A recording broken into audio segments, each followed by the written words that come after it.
ආයුබෝවන් වාසනාවන් සියලු දෙනාටම ඔබට මම අද පෙන්වන්නේ මේ පොල්පලා ශාකය ගැන. මේ පොල්පලා ශාකය සාමාන්‍ය හැම කෙනෙක්ම දන්නා දෙයක්. පොල්පලා කියන දේ මේ වගේ හොඳට වැඩිච්ච පොල්පලා ගස් සාමාන්‍ය තැන්වල හොයාගන්න පුළුවන්. නමුත් දැන් තරම් හුඟක් අමාරුයි මේ පොල්පලා කියන දේවල් හොයාගන්න.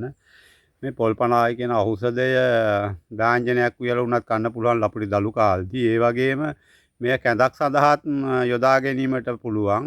ඒ වගේම මුත්‍රා සාධන අවස්ථාවලදී මුත්‍රාශය සුද්ධ වෙන යූරියා පිටවීම සඳහාත් මෙය ඉතා වැදගත්. ඒ වගේම වකුගඩු ආශ්‍රිත රෝග තියෙන අයත් මේ පොල්පලා වකුගඩු සුද්ධ වීම සඳහා පාවිච්චියට ගන්නවා. ඒ වගේම මේ ගුණදායක ආහාරයක් වගේම ගුණදායක රසවත් ආහාරයක් පොල්පලා කැඳ.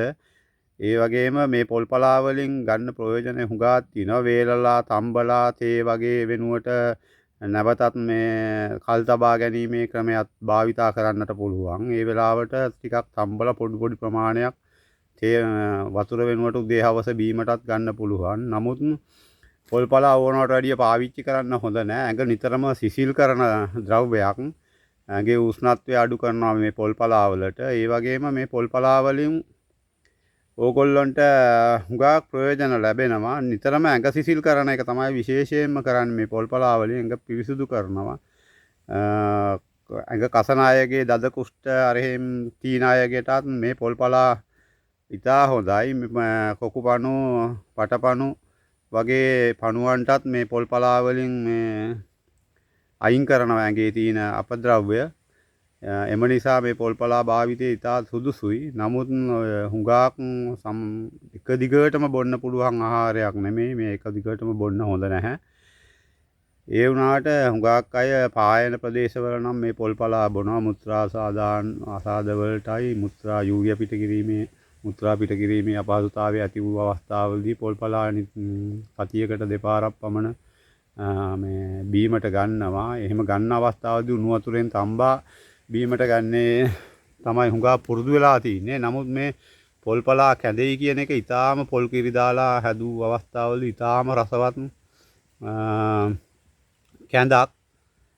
ඒ වගේම වාංජනයකට ගන්න අවස්ථාවේදීත් පොල් කිරි දාලා හොඳට මේ උයාගත්තොතින් කෑමට ගන්න පුළුවන් හොඳ රසවත් කෑමක්. පරිප්පු වැනි දෙයක් මේකට මිශ්‍ර කිරීමටත් පුළුවන්. ඒ වුණ කොස්සට වගේ දෙයක් මේ මිශ්‍ර කරලා ව්‍යංජනයක් හදා ගන්නත් පුළුවන්. හැබැයි එතකොට නම් මෝරපු පොල්පලා ගන්න බෑ. ලා පොල්පලා තමයි මේ අවස්ථාවේදී ගන්න ඕනේ. පොල්පලා දලු. මේ පොල්පලා ගහ හොඳට වැඩිච්ච පොල්පලා ගහක්. ඒකයි මෙහි පොල්පලා මල් මෙහෙම තියෙන්නේ. මේ පොල්පලා හොඳට වැඩිච්ච ගහක් මේ පොල්පලා ගස.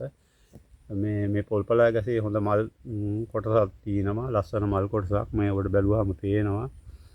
මේ පොල්පලා ප්‍රයෝජනට ගැනීමේදී නිතරම කල්පනාකාරී විය යුතුයි. මොකද හුඟා එක දිගටම ගන්න එපා. ගත්තොතින් ගන්නවා නම් වෛද්‍ය උපදෙස් පතන්න වෙනවා. ඒ වගේම පොල්පලා වලින් වකුගඩු වල තියෙන ගල් දිය කළා හරිනවා. වකුගඩු පිරිසුදු කරනවා. එම නිසා මේ පොල්පලා ඉතා ගුණදායක ආහාරයක්. එහෙමනම් මම මේ ඕගොල්ලොන්ට නැවතත් අපේ භෝගයක් අපේ රටේ තියෙන භෝගයක් හඳුන්වලා දුන්නේ. ඒ විදිහට මම කීප මේ දේවල් හඳුන්වලා දෙනවා.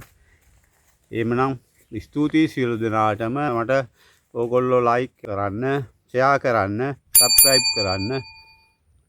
නිරෝගීවත් ජීවිතයකට සුබ පතනවා ඔය සියලු දෙනාටම. ජය වේවා.